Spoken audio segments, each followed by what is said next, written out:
গতকালই আমরা বলে দিয়েছিলাম যে রাজ্য সরকার মেনে নিয়েছে এ রাজ্যে যারা শিক্ষকতা করতো অর্থাৎ 2014-এ যারা প্যানেলভুক্ত হয়েছিল এবং পরবর্তী সময়ে যারা চাকরিতে যোগ দিয়েছিল, সুপ্রিম কোর্টের নির্দেশ অনুযায়ী তাদের সকলের চাকরি চলে গেছে। এখন যে কেউ বলতে পারেন আমাদের মুখ্যমন্ত্রী তো এমনটা বলেননি। তিনি বলেছেন সাংবাদিকদের সামনে, তিনি জানিয়েছেন যে তারা রিভিউ পিটিশন করছেন, কিন্তু একই সাথে তিনি এটাও বলেছেন আগামী 30 তারিখ নতুন নিয়োগের বিজ্ঞপ্তি জারি করা হবে, নতুন পদ কিছু থাকবে এবং সবাইকে তিনি পরীক্ষা দেবার পরামর্শ দিয়েছেন। বলেছেন যে আমরা রিভিউ পিটিশনে যাচ্ছি, রিভিউ পিটিশনের ফলাফল যদি ভালো না হয় সেক্ষেত্রে অবশ্যই সবাইকে পরীক্ষায় বসতে হবে, পরীক্ষায় না বসলে কারোর চাকরি থাকবে না, কারোর চাকরিটাই থাকবে না, এরকম বলেছেন মুখ্যমন্ত্রী। আমরা মুখ্যমন্ত্রীর কথাগুলো শুনছিলাম আর ভাবছিলাম যে কি আশ্চর্য রকম, মানে ওই যে আমরা যে ছড়াটায় অভ্যস্ত হয়ে উঠেছিলাম না, যে এমন দেশটি কোথাও খুঁজে পাবে না কো তুমি, ঠিক তেমনি আমাদের মুখ্যমন্ত্রীর কথা শুনতে শুনতে আমাদের মনে হচ্ছিল এমন প্রশাসনিক প্রধানের কোথায় কোনো তুলনা হয় না। ভারতবর্ষের অন্য কোথাও এই ধরনের প্রশাসনিক প্রধান আছে কি না আমরা জানি না। যেভাবে তিনি বলছেন যে যারা দুর্নীতির অভিযোগে ইতিমধ্যেই যাদের চাকরিটা চলে গেছে, যাদের আর পরীক্ষায় বসতে দেওয়া যাবে না বলে সুপ্রিম কোর্ট নির্দেশ জারি করেছে, তাদের ক্ষেত্রেও তিনি জানাচ্ছেন যে তাদের স্কুলে না হলে অন্য দপ্তরে চাকরি দিয়ে দেওয়া হবে। দেখা হচ্ছে কিভাবে তাদের চাকরি দিয়ে দেওয়া হয়। আমরা শুনলাম না, সেখানে অনেক সাংবাদিক ছিলেন, সাংবাদিকদের মুখোমুখি বসিয়েই তিনি সাংবাদিক সম্মেলন করছিলেন। আমরা যেটা বারবার এখনকার সময়, আজকের সময় তথাকথিত মূলধারার সংবাদ মাধ্যমে দেখে আসি যে প্রশ্ন করবার রীতিটা উঠে গেছে। কোনো সাংবাদিকরা, কোনো রিপোর্টাররা প্রশ্ন করেন না, কেউ প্রশ্ন করলেন না, কেউ জানতে চাইলেন না যে এটা কি করে সম্ভব। যারা দুর্নীতি করে চাকরি যাদের গেছে তাদের জন্যই তো, যারা যোগ্যতার পরিচয় দিয়ে চাকরি পেয়েছে, সেই সব ছেলে মেয়েদের জীবনে এইরকম একটা বিপর্যয় নেমে এসেছে এবং সেই বিপর্যয়টা নেমে আসবার জন্য রাজ্য শিক্ষা দপ্তর দায়ী, রাজ্য সরকার দায়ী। এরপরেও সেই সমস্ত ছেলে মেয়েদের চাকরির আশ্বাস তিনি দিচ্ছেন কিভাবে, কিভাবে দেওয়া সম্ভব? মুখ্যমন্ত্রী একথাও জানাতে ভোলেননি যে চাকরিটা তারা খাননি, বারবার করে বলছেন চাকরিটা কিন্তু আমরা খাইনি। মাথায় রাখবেন, আমরা মানবিকতার সাথে গোটা বিষয়টা বিবেচনা করতে চাইছি। আমাদের খুব অবাক লাগে যে তারা নাকি চাকরিটা খায়নি, চাকরিটা তাহলে খেলো কে? বারবার করে ঠাড়ে ঠোড়ে যেটা বোঝাতে চেয়েছেন মুখ্যমন্ত্রী যে যারা মামলা করেছেন তারাই চাকরিটা খেয়েছেন, অর্থাৎ দুর্নীতি হয়েছে এই অভিযোগ নিয়ে যারা আদালতে গেছে মূলত দায়ী তারা। আমরা 1300 দিন তো রাস্তায় ছিলাম, তাতে মুখ্যমন্ত্রী সেই 29 দিনের অনশনে একবার গিয়েছিলেন 2019 সালে। একদম। তো সেখানে অনেক কথাই বলেছিলেন, অনেক কিছু কথাই বলেছিলেন, সে কথাগুলো আজও মনে পড়ে, খুব কষ্ট লাগে। তো সেটা সবাই আমরা জানি, যেখানে শিক্ষামন্ত্রী জেলে পার্থবাবুও গিয়েছিলেন মুখ্যমন্ত্রীর সঙ্গে, অনেক কথা আমাদেরকে বলেছিলেন, আশ্বাসও দিয়েছিলেন। আমরা জীবনে প্রথম তো ভাবছিলাম যাক, রাজ্যের মুখ্যমন্ত্রী আশ্বাস দিচ্ছে, নিশ্চয়ই হয়তো দুর্নীতিকে সরিয়ে যোগ্যদেরকে ফিরিয়ে দিবে, এটা আমাদেরও আশা ছিল। কিন্তু আমরা ধাপে ধাপে আমরা বুঝতে পারি যে আমরা কোন রাজ্যে বাস করছি। যার প্রধান অর্থাৎ অভিভাবিকা আমাদের রাজ্যের, তিনি যে তার মানসিকতা, তার যে মানে ব্যবহার, সেটা আমরা বুঝতে প্রথমে ভুল করে ফেলেছিলাম, আমরা বুঝতে পারিনি। আমরা আশা করেছিলাম অনেক কিছু, কিন্তু আমাদের আশা, আমরা ফার্স্ট পেজে, ম্যাক্সিমাম ফার্স্ট পেজে ডাক পাওয়া, মানে ফার্স্ট পেজে আমাদের কেন ডেকেছিল? তাহলে অন্যদের থেকে আমাদের নাম্বার বলুন, যাই বলুন, একটু বেশি ছিল বলেই না ফার্স্ট পেজে ডেকেছিল। কিন্তু আমরা ফার্স্ট পেজে ডাক পেয়েও আমরা চাকরিটা পেলাম না। হতে পারে নাও পেতে পারতাম, ঠিক আছে, কোনো অসুবিধা ছিল না যে আমরা ইন্টারভিউতে পারিনি বা অনেক কিছু আরো যেগুলো ছিল আমরা কম পেয়ে গেছি। কিন্তু আমরা যখন চোখে আঙুল দিয়ে দেখিয়ে দিলাম যে 17 রকমের দুর্নীতি হয়েছে, সাদা খাতাকে তাকে নাম্বার বাড়ানো হয়েছে, তখন দিদি বলেছিল আমাদের কাছে গিয়ে যে হ্যাঁ তোমাদের সঙ্গে অন্যায় হয়েছে। তখন লোকসভা ভোট ছিল, তখন বলেছিল দিদি অন ক্যামেরা যে এখন লোকসভা ভোট, আমি কিছু করতে পারবো না, কথা দিতে পারবো না, কিন্তু ভোটের পর আমি তোমাদের সমস্যা মিটিয়ে দেবো, দরকার হলে আইন পরিবর্তন করে হলে। কিন্তু কোনোদিন একবারের জন্য দিদি বলেনি যে যারা অযোগ্য, যারা প্রতারণা করে চাকরি পেয়েছে তাদেরকে আমি হাঁটিয়ে দেবো। সেই 2019 সাল থেকে যদি তখনই প্রতিজ্ঞা করতো দিদি যে আমি যারা অযোগ্য, যারা টাকা দিয়ে বা যারা দুর্নীতি করে চাকরি পেয়েছে তাদেরকে সরানো হবে, এই 2019 থেকে যদি স্টেপ নিত তাহলে আজকে এই পরিস্থিতি কাউকে দেখতে হতো না। আর দ্বিতীয় কথা, আমি বলতে খারাপ লাগছে, এমন একটা রাজ্যে বাস করছি যেখানে রাজ্যের মানুষ সব অন্ধ, শুধু লোভী ম্যাক্সিমাম। আজকে বলুন এত বড় দুর্নীতি, এত কিছু বিপর্যয়, সাধারণ মানুষ কতজন নেমেছে, শিক্ষিত সমাজ কতটা নেমেছে আমাদের পাশে। যখন আমরা 1300 দিন রাস্তায় ছিলাম তখন আমরা সেভাবে পাইনি। আজকে চাকরি সকলে চলে গেল, সেভাবে সারা রাজ্যটা স্তব্ধ হয়ে যাওয়া উচিত। আজকে যারা মোমবাতি নিয়ে কথায় কথায় মৌন মিছিল করে, যারা পাকিস্তানকে আক্রমণ করলে তার প্রমাণ চায় মৌন মিছিল করে তাদের জন্য, কিন্তু তারা কি দেখতে পায় না যে তাদের রাজ্যে শিক্ষিত সমাজ রাস্তায় পড়ে মার খাচ্ছে? এই সব বুদ্ধিজীবীরা কোথায়? তারা বুদ্ধিজীবী না পরজীবী? শুধুমাত্র টাকার কাছে বিক্রি হয়েছে। এখানে দেখা যাচ্ছে পশ্চিমবঙ্গ যেখানে টাকা আছে মানুষ সেই দিকে দৌড়ছে, বাকি কারো কোনো দোষ ত্রুটি কেউ দেখছে না, সবাই দেখেও অন্ধের মতো। সে রাজা তোর কাপড় কোথায়, এই যে রাজা তোর কাপড় কোথায়, এই কথাটা যে জিজ্ঞেস করবে সেই ক্ষমতা আমাদের পশ্চিমবঙ্গের মানুষের এখন হারিয়ে ফেলেছে। কারণ যদি কিছু বলি দিদি রেগে যাবে, কিছু কেড়ে নিবে, কিছু দেবে না। যেমন বুদ্ধিজীবীরা তারা বেরোচ্ছে না, দেখুন বুদ্ধিজীবীরা যদি বেরাতো শিক্ষক সমাজ তাহলে কোথাও মনে হয় না, তাদেরকে শিক্ষক দেখে- সমাজ কোথাও মনে হয় না বুদ্ধদেব যে শিক্ষক সমাজের সমস্ত শিক্ষকরা, শিক্ষকদের উপরে লাঠিচার্জ হচ্ছে, লাথি মারা হচ্ছে, শিক্ষকদের পথে বসিয়ে দেওয়া হচ্ছে, শিক্ষকরাই তো একত্রিত হয়ে সবাই নামতে পারছে না। যারা চাকরি করছে তারা মানে করছে, যারা কোন দিকেই আমরা শিক্ষিত সমাজকেও বলতে পারি, শিক্ষক সমাজকে বলতে পারি, বা বুদ্ধিজীবী যারা আছে সমাজের, যারা প্রগতিশীল মানুষ, যারা জানে যে শিক্ষাটা জাতির মেরুদণ্ড, শিক্ষা না থাকলে একটা দেশকে ধ্বংস করতে গেলে তার প্রধান হচ্ছে শিক্ষা ব্যবস্থাটাকে ধ্বংস করে দাও, তাহলে একটা দেশকে ধ্বংস করে দিতে বেশিক্ষণ সময় লাগবে না। তাহলে সেই রাজ্যে, একটা রাজ্যের শিক্ষা ব্যবস্থাটা পুরা পঙ্গু হয়ে গেল, পুরো ধ্বংস হয়ে গেল, যেখানে অযোগ্যরা সহ মহিমায় তারা চাকরি ফিরে পাবে সেই আশায় তারা আছে।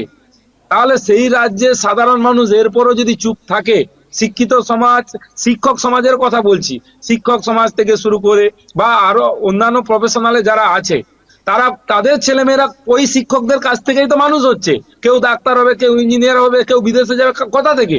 না এই সব শিক্ষকের কাছে পড়াশোনা করে। তাহলে সেই সব ফ্যামিলি, এই জন্য বলছি সারা পশ্চিমবঙ্গের মানুষকে একত্রিত হওয়া উচিত, কারণ পশ্চিমবঙ্গের প্রত্যেকটা ঘরে ছেলে মেয়েরা পড়াশোনা করছে এই সব শিক্ষকদের কাছে। কারণ 2016 পর থেকে আজ পর্যন্ত কোনো নিয়োগ হয়নি, তাহলে ম্যাক্সিমাম স্কুলের টিচার এই 16 সালের টিচার। তাহলে সেখানে প্রত্যেকটা বাড়ির ছেলে মেয়েরা পড়াশোনা করছে কাদের হাতে? না যারা অযোগ্য, কিছু অযোগ্য শিক্ষক আছে যারা দুর্নীতি করে চাকরি পেয়েছে তাদের হাতে। তাহলে সেই ছেলে মেয়েদেরও তো ক্ষতি হচ্ছে। তাহলে সমস্ত মানুষকে তো একত্রিত হওয়া উচিত, নেমে আসা উচিত, প্রতিবাদ করা উচিত। শুধু শিক্ষিত সমাজ বলতে শুধু শিক্ষকগণ নয়, যারা আরো সরকারি চাকরি করে, আরো বিভিন্ন প্রফেশনালের সঙ্গে যুক্ত, যারা শিক্ষা সম্বন্ধে কিছু বোঝে, প্রত্যেকটা মানুষের তো এগিয়ে আসা উচিত। কিন্তু আজকে দেখুন রাজনীতির জাতাকলে পড়ে, কারণ রাজনীতি সরকার যে দলে আছে তার সংখ্যা বেশি থাকবে, স্বাভাবিক কথা। তাহলে সেখানে কি দেখুন ম্যাক্সিমাম লোক ভয়ে বেরাচ্ছে না, অথচ তাদেরও ছেলে মেয়ে আছে, তাদেরও এই অনেক নেতার ছেলে মেয়েও এরকম আছে, পাস করেনি তারা চাকরি পেয়েছে। আবার অনেক নেতার ছেলে আছে যারা যোগ্য পেয়েও তাদের চাকরি যাচ্ছে, কিন্তু কেউ ভয়ে বলছে না, কারণ দিদির চোখে খারাপ হয়ে যাবে। সেরকম ঠিক বুদ্ধিজীবীরাও চাচ্ছে না যে তারাও প্রতিবাদ করুক, সরকারের বিপক্ষে কথা বলার জন্য তারাও তাদের শিকার হয়ে যাক, তারাও চাচ্ছে না। আর শিক্ষিত সমাজ, শিক্ষক সমাজ, যারা কিছু কিছু শিক্ষক সমাজ আছে এগিয়ে আসছে আমাদের পাশে। আমরা যখন আন্দোলন করেছিলাম কেউ আসেনি, কথাটা ভুল, কিছু জন এসেছিলেন, অবশ্যই সেটা সংখ্যাটা খুবই সামান্য, খুবই সামান্য। কিন্তু সেই সামান্য নিয়ে তো হবে না। আজকে দিদি একটা জিনিসই সবাইকে চোখে আঙুল দিয়ে দেখিয়ে দিয়েছে যে সরকার যেটা চাইবে সেটাই হবে। কোর্টও আমরা দেখে নিয়েছি, আমরা 2019 সাল থেকে আজকে কেসের পর আমরা দেখেছি অনেকে আমাদেরকেই দোষ দিচ্ছে, আমাদের মতো যারা যারা হতভাগা, যারা চাকরি পায়নি, যাদের চাকরিটা চুরি হয়ে গেছে, তারা কেন কেস করলো? তাদের কি টাকা ধরেনি? না তাদের কিসের জন্য কেস করার গ্রাউন্ড কোথায় পেলো? দেখুন, একটা কেস করার গ্রাউন্ড না থাকলে কোর্টে কেস টিকে না, কেসটা ডিসমিস হয়ে যায়, খারিজ হয়ে যায়। তাহলে গ্রাউন্ড ছিল বলে না হাইকোর্ট, সুপ্রিম কোর্ট এতগুলো একদম জায়গায় প্রতিষ্ঠা পেলো। আমি আমি আমি আবারও দেখাবো, মানে আমি আমি চেষ্টা করবো। তারপরেও একটা কথা বলবো, হ্যাঁ, বুঝতে আমি বলছি কিছু পরে মুখ্যমন্ত্রী কি বলেছে আমি দেখাবো, আমি পিসিআরকে বলবো যদি রেডি করা যায় মুখ্যমন্ত্রী গতকাল কি বলেছে। তার আগে তোমার কাছে আমার একটু জানবার বুদ্ধদেব, তোমরা এখন কি ভাবছো? তোমরা পরীক্ষায় বসবে, যারা দিনের পর দিন রাস্তায় বসেছিল, তোমাদের পরিকল্পনা কি? একই সাথে তোমাদের মধ্যে তো আশঙ্কাও আছে যে পরীক্ষায় বসলে তোমাদের হয়তো আর চাকরি সত্যি সত্যি আর হবে না, কারণ এবার একেবারে লেখাজোকা করে বা একেবারে কাগজপত্র সাজিয়ে দুর্নীতিটা হবার একটা আশঙ্কা করছো তোমরা।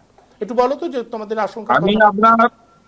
আমি আপনার ইসে আগেও বলেছিলাম যে পরীক্ষায় বুঝতেই হবে, যখন এইসব রায় হয়নি আমি তখনও বলেছিলাম যে কিছু করার নেই, কোর্টের রায় যখন দিয়ে দিবে, কারণ দিদি যদি চাইতো হাইকোর্টেই ম্যাটারটা মিটিয়ে নিতে পারতো। যে দুর্নীতি হয়েছে তার প্রমাণ দিয়েছে, 7,000কে বের করে দিতে বলেছিলেন, সেই সময় বের করে ফ্রেশ করে দিলে আজকে এই ঝামেলা থাকতো না। কারণ সরকার চায়নি যারা দুর্নীতি করে পেয়েছে তাদেরকে বের করতে। অতএব আমাদেরকে তো পরীক্ষায় বুঝতে হবে, এটা তো সবাই শিওর, কারণ পরীক্ষায় বসা ছাড়া আর বিকল্প কোনো রাস্তা নেই। তাহলে পরীক্ষায় আমরা বুঝলে, আমি আমার ব্যক্তিগত মত বলতে পারি যে আমি পাস করবো কিনা আমি গ্যারান্টি দিতে পারবো না। আর দ্বিতীয় কথা, আমাকে পাস করতে হয়তো দেওয়াই হবে না। তার কারণটা এটাই যে যারা অযোগ্য, যারা টাকা দিয়েছে, সরকারের কাছে পুরো লিস্ট আছে জমা, যে এই লোকটা টাকা দিয়েছে, সবের কাছে কাগজ পরপর গিয়েছে, সরকারের কাছে ডিটেলস আছে। তাহলে তাদেরকে কিভাবে পাস করানো যাবে, তাদেরকে কিভাবে চাকরিটা পাওয়ানো যাবে? যেমন আমাদেরকে ইন্টারভিউতে 1.11 দিয়েছিল বা 2 দিয়েছিল, কারণ আমাদেরকে লিস্ট থেকে বের করবো বলবে, যার জন্য আমরা ওয়েটিং। ঠিক সেম জিনিস হবে এবারে, প্রাতিষ্ঠানিক ভাবে একবারে কাগজ কলমে ঠিকঠাক করে করবে, তারা হয়তো আগে থেকে প্রশ্নই পেয়ে যাবে। ম্যাক্সিমাম যারা দুর্নীতি করে পেয়েছিল তারা আগে থেকে প্রশ্ন পেয়ে যাবে, তারা 55-র মধ্যে দেখবেন 50, 51, 52 পাবে। আমরা কি পাবো? সেই 30-এর মধ্যে থাকবো, আমরা কাট অফের নিচে চলে যাব, আমরা পাস করতে পারবো না। আর পাস না করলে আমাদের গ্রাউন্ড শেষ, আমাদের বলার কোনো জায়গা থাকলো না। যারা চাকরি করেছিল তাদেরকে তো দিদি ললিপপ দেখাচ্ছে যে তাদের চাকরিটা যেভাবেও পাইয়ে দিবে, কিন্তু আমরা যারা পেলামই না, মানে পুরোপুরি বঞ্চিত হলাম সরকারের দুর্নীতির জন্য, চুরির জন্য, আমরা তো পুরোপুরি শেষ হয়ে গেলাম। না আমরা চাকরি পাবো, আমাদের হয়ে দিদি আজ পর্যন্ত একটা কথা বলেনি যে যারা ওয়েটিং ছিল তাদেরও কথা আমরা ভাববো, তাদেরও জন্য কিছু করব। তাহলে আমরা চাকরি করতে পারলাম না বলে আমরা কোনো সুযোগ পাবো না। দিদি বলছে যে যারা চাকরি করছে তাদেরকে সুযোগ দেওয়া হবে, কিন্তু আইনে সেভাবে করা যায় না। কিন্তু এটাও আমি জানি যে আইন সবসময় অন্ধ আইন, আইন কোনো কিছু দেখতে পায় না, খালি প্রমাণ চাইবে। কিন্তু দেখবেন ভিতরে ভিতরে সবাই চাকরি পেয়ে যাবে, আইন কোনো প্রমাণ পাবে না। তাহলে লাভ কি হলো? তাহলে যারা দুর্নীতি করবে তারাই চাকরি পাবে, তাহলে আমাদের লাভ কি হবে? আমাদের তো কোনো লাভ হবে না। তার মানে আমি একটু খুব মারাত্মক একটা অভিযোগ তুমি আনছো বুদ্ধদেব। তার মানে তুমি বলছো যে এই যে আবার নতুন করে পরীক্ষা হবে, যারা পরীক্ষায় বসবে তারাই যাতে আবার ফিরে আসতে পারে তার ব্যবস্থাটা রাজ্য সরকারের পক্ষ থেকে করা হবে। মানে প্রত্যেকজনকে সেরকম ব্যবস্থা দেওয়া হবে, হয়তো প্রশ্নপত্র দিয়ে দেওয়া হবে, আগে থেকে জানিয়ে দেওয়া হবে। আর যারা টাকা দিয়েছে তাদের যেহেতু নথি সব সরকারের কাছে আছে, সরকার তাদের বাঁচাবার চেষ্টা করবে। তাহলে নতুন করে যারা পরীক্ষা দেবে তাদের আর, মানে তারা ভালো পরীক্ষা দিলেও তারা আর চাকরি পাওয়ার সুযোগ তাদের থাকছে না, এরকম আশঙ্কা তোমাদের? একবারে, কারণ যারা টাকা দিয়েছে নাম তো লিস্ট আউট হয়নি, সুপ্রিম কোর্টেও তাদের নামের লিস্ট আউট হয়নি যে 7,000 জন এই জন তারা আর পরীক্ষায় বুঝতে পারবে না। তাহলে আমরা বুঝতে পারতাম যে এই 7,000 জনের কেউ যদি পরীক্ষায় বসে আমরা কেস করব, কিন্তু আমাদের কাছে কোনো প্রমাণ নেই যে এই 7,000 জনই। তাহলে যখন প্রমাণই নেই যে কে কে দুর্নীতি করেছে, কে কে করেনি, তাহলে সরকারের তো সেখানে সুবিধাই হলো। যে কিছু জন টেন্টেড ধরা পড়েছে, যে একবারে সাদা খাতা, সে কয়েকজনের বাদ গেল, কিন্তু বাকি তো দুর্নীতি করেছে 8-10 হাজার। তাহলে বাকিরা সবাই কিন্তু চুপচাপ আছে, জানে যে আমরা আমাদের চাকরিটা ফেরত পাবো। যার ফলে তারা আন্দোলনও করছে না, তাদের কোনো মাথা ব্যথার কারণ নেই। এবার যারা কিছু যোগ্য আছে তারা তো জানে, দেখুন সবাই তো পাস করতে পারবে না, কারণ দিদি সবাইকে মিথ্যা প্রতিশ্রুতি দিচ্ছে যে সবাই চাকরি পেয়ে যাবে। কিন্তু আমি আপনাকে আজকে বলে দিচ্ছি 70% যদি পাস করে 30% পাস করতে পারবে না যারা চাকরি করছে যোগ্য। আমি অযোগ্যের কথা বলছি না, যারা সত্যিকারের যোগ্য, যারা কাউকে না ধরে সত্যিকারের চাকরিটা পেয়েছিল, তাদের মধ্যে 60% থেকে 70% যদি পাস করে ম্যাক্সিমাম, তাহলে 30% পাস করতে পারবে না। সেই 30%-এর দায়িত্ব কিভাবে কে নেবে? কেউ নেবে? কেউ নেবে না। তারাও কিন্তু আশায় আছে যে দিদি বলে দিয়েছে মানে অতএব আমরা চাকরিটা পাবোই, যেভাবে হোক আমাদের করে দেওয়া হবে। আমি আবারও বলছি, 30 থেকে 40% যোগ্য সত্যিকারের তারা আবার চাকরিটা হারাবে এবং নিশ্চয় হবে দিদি বলবে তখন আমাদের আর কিছু করার নেই, আমরা কোর্টের নিয়ম মেনেই সবকিছু করেছি। অতএব আমরা তো যেমন বঞ্চিত ছিলাম, বঞ্চিত থেকেই যাব, কিন্তু যারা চাকরি করেছিল তাদের মধ্যে 30% বঞ্চিত হয়ে যাবে। অতএব এটাই হওয়া উচিত, এটাই হবে, এটাই সরকার ভেবে নিয়েছে। অতএব আবার একটা হয়তো কাজ করবে, যারা নতুন করে টাকা দিবে তাদেরকে আগে থেকে প্রশ্ন দেওয়া হবে বা তাদেরকে ইন্টারভিউতে নাম্বার 9-10-এর মধ্যে 9 দেওয়া হবে, তারা আবার নতুন ভাবে চাকরি পাবে। অতএব যারা টাকা দেবে না বা যারা দুর্নীতি করবে না তাদের চাকরি পাওয়ার চান্স খুবই কমে যাবে। যেমন আমরা হতভাগা ছিলাম, আজও আছি, এবং আমার মনে হয় না পরে এরপর আমরা বিশাল কিছু করতে পারবো। অতএব এটাই আমার আশঙ্কা। তোমরা আর তোমরা কি আবার সরকার পরীক্ষা, সেদিকে কর্ণপাত করবে না। আমাকে আরেকটা জিনিস বলো তো বুদ্ধদেব, তোমাদের মধ্যে দুটো দল হয়ে গেছিল, মানে দুটো ভাগ। তোমরা এক দল কেউ ওই গান্ধী মূর্তি পাদদেশে, আর এক দল আর একটা জায়গায় আন্দোলন করছিলে। এইবার তাদের মধ্যে তো কেউ কেউ ছিল যারা ক্যামাক স্ট্রিটে গিয়ে অভিষেক বন্দ্যোপাধ্যায়ের সাথে বারবার মিটিং করেছে, তারা তাদের মিটিয়ে দেবে এটা বলেছে। সেটার কি অবস্থা হলো? ওই তো বললাম না, আমি আগেও বলেছিলাম যে কিছু লোক লোভে পড়ে গিয়েছিল যে সরকারের সঙ্গে টাই আপে থাকলে বুঝি সরকার যে কোনো ভাবে চাকরিটা দিয়ে দেবে। আজকে তারা বুঝতে পেরে গেছে, আজকে দেখুন তাদের কোনো বাইট পাবেন না, তাদের কোনো পাবেন না, কারণ তারা বুঝে গেছে যে সরকার কিভাবে প্রতারণাটা করেছে। কিন্তু আজকে তাদের কোনো মাথা ব্যথা নেই, কারণ তাদের তখন কাজ ছিল আন্দোলনটাকে ভেঙে দেওয়া। তখন যদি আমরা এক হয়ে আন্দোলনটা করতে পারতাম তাহলে আন্দোলনের তেজটা আরো অনেক বেশি হতে পারত। কিন্তু সরকার আগেও যা পলিসি করেছে আজকেও তাই। দেখুন আজকেও যে আন্দোলনটা, যারা চাকরি করছে তাদের মধ্যেও তো বিভাজন। আমরা নাহলে চাকরি পাইনি, আমাদের সংখ্যাটা কম, আমাদের হাতে টাকা ছিল না, আমরা সেভাবে কিছু করতে পারিনি। কিন্তু আজকে যারা চাকরি করছে তাদের হাতে এখন তো তারা বেতন পাচ্ছে। দেখুন তাদের মধ্যে বিভাজন ঘটিয়ে দেওয়া হচ্ছে যাতে এক সঙ্গে একজোট না হতে পারে, সরকারের বিরুদ্ধে আন্দোলনে যেতে না পারে। আবার এমন কিছু প্রতিশ্রুতি দেওয়া হয়েছে যে যারা খুব লোভী তারা জানে না আন্দোলন করে কোনো লাভ নেই, সরকার তো বলেছে আমাদের চাকরিটা করে দিবে। অতএব সেই আশাতেই তারা পড়ে থাকবে। অর্থাৎ ভাগ, প্রথমে আমি বলি ভাগটা প্রথম পর্যায়ে হয়েছিল 2019-এ। 2019-এ প্রেস ক্লাবের সামনে ঠিক লোকসভা নির্বাচনের আগে যখন তোমরা বসেছিলে, সেই সময় মুখ্যমন্ত্রী গিয়ে বলেছিলেন ভোটটা চলে যাবার পরে সব মিটিয়ে দেওয়া হবে, এবং একটা কমিটি তৈরি করা হয়েছিল। সেই কমিটির মধ্যে বেশ কিছুজন পরে আর সেই কমিটির যে আন্দোলন সেটাকে টেনে নিয়ে যায়নি, কারণ তাদের কোথাও না কোথাও চাকরি দেওয়া হয়ে গেছিল। তারপরে কি হলো? তারপরে কেউ চাকরি পেয়ে গেল, চাকরি পেয়ে তারা তাদের মতো করে থেকে গেল। এবার এখন যেটা করা হচ্ছে বুদ্ধদেব, সেটা হচ্ছে যে যারা চাকরি করছে তাদের মধ্যে ভাগ। কারণ শিক্ষামন্ত্রীর সঙ্গে একদল যাচ্ছে, তারা বলেছে যে সরকারের যে আইনি ব্যবস্থা তার প্রতি তাদের আস্থা আছে। কোথাও মনে হয় যে এই যে এখন যারা চাকরি করছিল তাদের মধ্যে যে বিভক্তি বা ভাগ হয়েছে, সরকার চিনে নিতে চাইছে যে কারা সরকারের পক্ষে আছে তাদের সুরক্ষা দেবে আর অন্যদের বাতিল করে দেবে, এইরকম একটা করবার চেষ্টা করছে সরকার। দেখুন সরকার খুব সুপরিকল্পিত ভাবে যাতে আন্দোলনটা জোরালো না হয়, সেই আন্দোলনটাকে ভাঙার জন্য যা যা করা উচিত সরকার সবসময় সচেষ্ট, সেইটা সবসময় করে আসছে। আজ 2019 সাল থেকে আমরা দেখে আসছি, আজও করে আসছে। তখনও ওরা যারা শিক্ষিত মানে শিক্ষক সমাজ তারা তখনও আমাদের দেখে বুঝতে পারেনি যে এদেরকে ঠকিয়েছে মানে আমাদেরকেও ঠকাবে, তখনও বুঝতে পারেনি, আজও বুঝতে চেষ্টা করছে না। আজও সবাই চেষ্টা করছে যে আমরা সরকারের পক্ষেই কথা বলি, সরকারের হয়েই কথা বলি, তাহলেই মনে হয় বুঝি আমাদের সুবিধা কিছু হবে। কিন্তু বাস্তবে তা হবে না, হওয়া সম্ভব নয়। কিন্তু যদি টাকা দিতে পারে বা যদি কিছু আর্থিক লেনদেন করতে পারে তাহলে 100% সম্ভব। এই রাজ্যে একটা জিনিস বুঝতে পারছি, টাকা যদি দাও তাহলে চাকরি পাবে, চাকরি পাওয়ার সুনিশ্চিত। আর টাকা যদি না দাও বা কোনো কিছু না করো তাহলে চাকরি পাওয়া একবারে অনিশ্চিত, কোনোভাবে চাকরি পাওয়া যাবে না। এটা সরকার একবারে ঠিক করে নিয়েছে, টাকা দিলে চাকরি থাকবে, না হলে চাকরি থাকবে না। তো এবারে এই যে আন্দোলনটাকে এইভাবে করা হয়েছে, এবার সবাই দুদিন পরে দেখবেন নোটিফিকেশন 30 তারিখে বেরিয়ে যাবে, পরপর সকলের আন্দোলন আস্তে আস্তে কমে যাবে।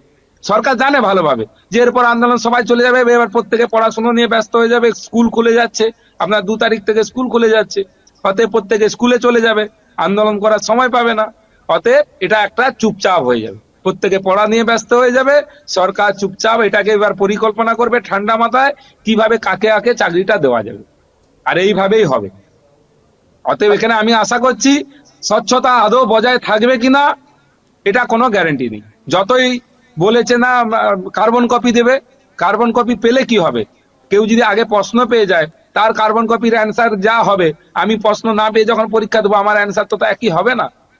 সে 55-53 পাবে, আমি 55-25 পাবো, তাহলে তার সঙ্গে আমার তো তুলনা ওখানেই শেষ হয়ে গেল না, মানে তোমাদের কিভাবে হবে?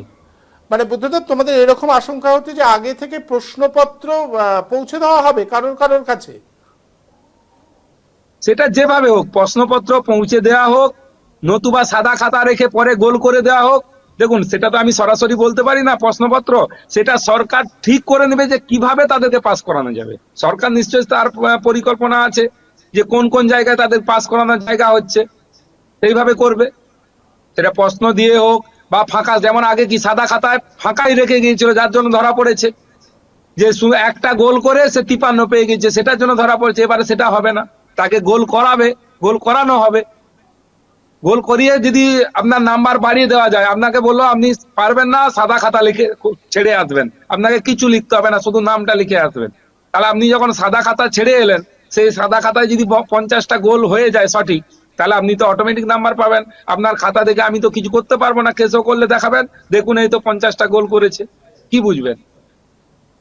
অতএব দুর্নীতি যদি কোনো সরকার করবে বলে, তাহলে সে করবে, সে কোর্টেরও কোনো ক্ষমতা নেই, কারো বিরোধীদেরও কোনো ক্ষমতা থাকবে না, কারো কিছু করার ক্ষমতা থাকবে না। আমি এটুকু বলতে পারি, যদি সরকারের টেন্ডেন্সি হয় যে আমি দুর্নীতি করব, তাহলে যেমন আপনারা সবাই জানেন, সারা রাজ্য জানে, সারা দেশ জানে যে একটা এত বড় দুর্নীতি হয়েছে, যার জন্য সুপ্রিম কোর্ট এত বড় রায় দিতে বাধ্য হয়েছে। তা সত্ত্বে লাভ কি হলো? যারা অন্যায় করলো, যেসব অফিসাররা এর সঙ্গে যুক্ত, বলুন তো তাদের কি কোনো বিচার হয়েছে? না বড় বড় বিচারপতিরা, উকিলরা বা তারা কেউ এটা নিয়ে কথা বলেছে? না দেশের রাজনীতিবিদরা এটা নিয়ে কথা বলেছে যে যারা যেসব বড় বড় অফিসাররা, দেখুন সাধারণ ছেলেমেয়েরা তো দুর্নীতি করেছে, মানে কিভাবে করেছে? কোনো অফিসারের মাধ্যমেই তো হয়েছে, তাহলে সেই অফিসাররা তো জানতো, কিন্তু সেই অফিসারদের কি কোনো রকম কোনো পানিশমেন্ট হলো? কেউ কোনো কিচ্ছু হলো না। তাহলে মার খেলো কারা? যারা সাধারণ ছেলেমেয়েরা, যারা সত্যিকারের যোগ্যতা একবার পাস করেছিল অনেক কষ্টে। দেখুন একটা পড়াশোনার লাইফে থাকা, পড়া থেকে সরে যাওয়া, দুটোর মধ্যে অনেক পার্থক্য হয়। তখন আমরা পড়াশোনার মধ্যে ছিলাম, আমরা পাস করে গিয়েছি। এখন আজকে 16 থেকে আজকে 25, মানে প্রায় 10 বছর।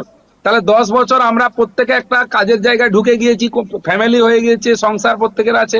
তাহলে আমরা প্রত্যেকে কাজের জায়গায় থাকার পরে আমাদের আজও কিন্তু কাজ করলে আমাদের সংসার চলবে, আমাদেরকে তো আর ভাতা দিচ্ছে না। যেমন এদের চাকরি চলে গেছে, গ্রুপ সি গ্রুপ ডি কে ভাতা দেবে, কিন্তু আমরা যে অযোগ্য নয়, আমরা যোগ্য ছিলাম, আমরা ওয়েটিং এ ছিলাম, সরকার কিন্তু আমাদেরকে একবার ভাতা দেওয়ার কথা ভাবেনি, যে না এরাও তো আমার কথা দিয়েছিলাম এরা যোগ্য। যখন নিজেই স্বীকার করেছিল যে তোমাদের সঙ্গে অন্যায় হয়েছে, কিন্তু আমাদেরকে ভাতা দেওয়ার কথা তখন মনে পড়েনি। কারণ আমাদের কি ফ্যামিলি ছিল না? যারা আমরা ওয়েটিং এ পড়েছিলাম, আমাদের কি সংসার নেই? আমাদের কথা কিন্তু কেউ ভাবেনি, কখনো সরকার ভাবেনি। কারণ আমরা না টাকা দিতে পেরেছি, না সরকারের পক্ষে কিছু করতে পেরেছি। অতএব আমাদের কথা সরকার কখনো ভাবেনি। আর যদি ভাবতো তাহলে আমাদেরকেও তো বলতে পারতো, যারা ওয়েটিং এ পড়েছিল প্রত্যেককে ভাতা দেওয়া হবে। সরকারকে একবারও বলেছে? একবারও বলেনি। তার মানে কি সরকারের টেন্ডেন্সি কোথায় আছে যে দুর্নীতি আমি করব? তাহলে সরকারের টেন্ডেন্সি যখন দুর্নীতি করবোতেই আছে, তাহলে আপনি আমি যতই করুক না কেন, কিছু সাংবাদিক কিছু তো আছে, তারা তো আপনি বললেন যে কথাটা একবারে সঠিক, তারা কখনো সরকারের বিরুদ্ধে কথা বলবে না, কোনো প্রমাণ এনে দেখাবে না, কারণ তাদের রুজি রোজগারে আঘাত পড়ে যাবে, কেউ চাইবে না, কেউ বলবেও না। তাহলে সেক্ষেত্রে বলুন, তাহলে আবার স্বচ্ছতা হবে সেটা কিভাবে হবে? এখানে তো স্বচ্ছতা প্রমাণ হয়ে যেত যদি ওএমআর সিটটা আজকে পাবলিশ করে দেওয়া হতো, তাহলে সবাই দুধকে দুধ পানিকে পানি হয়ে যেত। আমি যোগ্য কি আমি অযোগ্য আমি দেখতে পেয়ে যেতাম, তখন আমি গলা বুক করে বলতে পারতাম যে দেখুন আমি যোগ্য ছিলাম। কিন্তু আমি তো যোগ্য থেকেও আজকে আমি অযোগ্য হয়ে গেলাম, আমিও তো বলতে পারছি না যে আমি আর যোগ্য। আমি কিভাবে বলবো? প্রমাণ কিভাবে দেব? যারা আজকে যোগ্য বলছে আমার বিরুদ্ধে কোনো প্রমাণ নেই, আমি অযোগ্য, বেশ। কিন্তু আমি যে যোগ্য সে প্রমাণটাও আমি দিতে পারছি না। একদম শেষে চলে এসেছি। বুদ্ধদেব, একটা প্রশ্ন, এরপরে তো তুমি বা তোমার মতো অনেকে পরীক্ষা দেবে, কি প্রত্যাশায় পরীক্ষা দেবে? মানে কিছু হবে না জেনেই হতাশ হয়ে পরীক্ষা দিতে বসবে? দেখুন, অনেক সময় কি হয়, চাষিরা চাষ করে প্রচুর লস হয়, বৃষ্টি অনাবৃষ্টি হয়, বৃষ্টি হয় না, তাতে কি হয়, লস হয়ে যায়, নষ্ট হয়ে যায় ফসল। কিন্তু চাষিরা কখনো কি চাষ বন্ধ করে দিয়েছে? তাহলে মানুষ খাবে কি? চাষিরা কখনো চাষ বন্ধ করে না, তারা জানে লস হবে কিন্তু তবুও চাষ করতে হবে। ঠিক আমরাও সেম জিনিস, আমরা জানি পাস করব না, কিন্তু আমাদেরকে পরীক্ষায় বসতে হবে, কারণ আমারও সংসার আছে, আমারও ফ্যামিলি আছে।